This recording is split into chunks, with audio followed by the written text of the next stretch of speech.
Hi மக்களே, welcome to Lalitha kitchen. இன்னைக்கு அட்டகாசமான ஒரு முட்டை கிரேவி நம்ம பார்க்க போகிறோம். இந்த மாதிரி நீங்கள் முட்டத்துக்கு செஞ்சீங்கன்னா குழந்தைங்க எல்லாருமே விரும்பி சாப்பிடுவாங்க. ஒரு பாத்திரத்தில் எண்ணெய் ஊற்றிட்டு பெருஞ்சீரகம், பட்டை, ஏலக்காய், வெங்காயம், உப்பு போட்டு வெங்காயம் நல்லா வதங்கி வர வரைக்கும் வெயிட் பண்ணுங்கள். வெங்காயம் நல்லா ரோஸ்ட் ஆனதுக்கப்புறமா இடித்த இஞ்சி பூண்டு போட்டு பச்சை வாசனை போகிற அளவுக்கு வதக்கிடுங்க. நல்லா வதக்கினதுக்கப்புறமா இப்போ மசாலா ஐட்டம் பார்த்துடலாம்.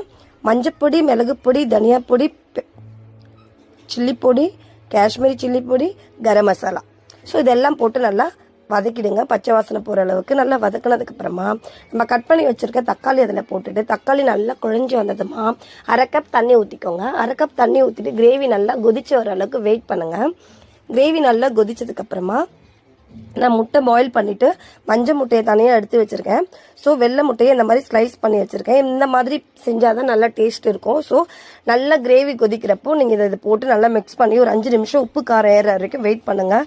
கொத்தமல்லி, கஸ்தூரி மேத்தி போட்டு நல்லா அதை மிக்ஸ் பண்ணி விட்டுட்டு நம்ம தனியாக எடுத்து வச்சுருக்க மஞ்சள் முட்டையை அதில் போட்டுட்டு கொஞ்சம் கொத்தமல்லி போட்டு இறக்கிட்டிங்கன்னா அட்டகாசமான முட்டை தொக்கு ரெடி. வித்தியாசமாக இருக்கும். கண்டிப்பாக ட்ரை பண்ணுங்கள்.